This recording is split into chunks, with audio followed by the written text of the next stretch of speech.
তেল গরম হয়ে গেছে, তাতে রসুন কুচি, পেঁয়াজ কুচি, গাজর, ক্যাপসিকাম সব কুচি কুচি করে দেবো। আর দেবো চিকেনগুলো ছোট ছোট করে কেটে দিয়ে দেবো। আর দেবো নুন, অরিগানো আর গোলমরিচ দিয়ে খুব ভালো করে নাড়াচাড়া করে ঢাকা দিয়ে ভালো করে সেদ্ধ হয়ে যাবে। যখন চিকেন সব ভালো করে সেদ্ধ হয়ে যাবে, তখন আমি একটা ডিম দিয়ে দেবো।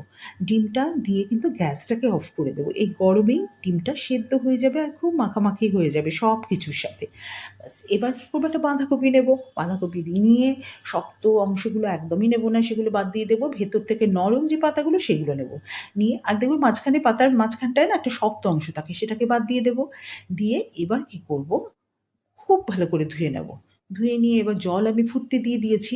সেই জলের মধ্যে একটু ভিনিগার দেবো আর একটু নুন দেবো, দিয়ে পাতাগুলো ভিজিয়ে রেখে দেবো অনেকক্ষণ। আর যদি শক্ত মনে হয় পাতাগুলো, তাহলে আরেকটু ফোঁটা দিয়ে নেবে, তাহলেই নরম হয়ে যাবে। পাতাগুলো নরম হয়ে গেলেই হলো। এবার একটা সস তৈরি করে নিই। মেয়োনিজ আর টমেটো সস দিয়ে একটা সস তৈরি করে নিলাম। তোমাদের যেরকম ইচ্ছে সস দিয়ে পরিবেশন করে দেবে। এবার দেখো বাঁধাকপির পাতাগুলো নরম হয়ে গেছে, আমি জলটা ছেঁকে নিলাম। এবার ঠিক যেমনি করে স্প্রিং রোল ফোল্ড করে, ঠিক তেমনি করে আমি এগুলোকে ফোল্ড করে নেব। আর যারা ভেজিটেরিয়ান তারা তো পনির আর চিজ দিয়ে করে নিতে পারবে, ভীষণ ভালো খেতে হবে। আর যারা ভেগান তারা শুধু সবজি দিয়ে করবে, সেটাও খুব ভালো খেতে হবে। দেখো এবার আমি সাজিয়ে, যদি কারো মনে হয় যে খুলে আসছে, তাহলে টুথপিক দিয়ে আটকে দেবে, তাতে দেখবে আরও সুন্দর দেখতে লাগবে। দেখো কেমন হয়েছে, সবাই ঝটপট বাড়িতে একবার করে নাও।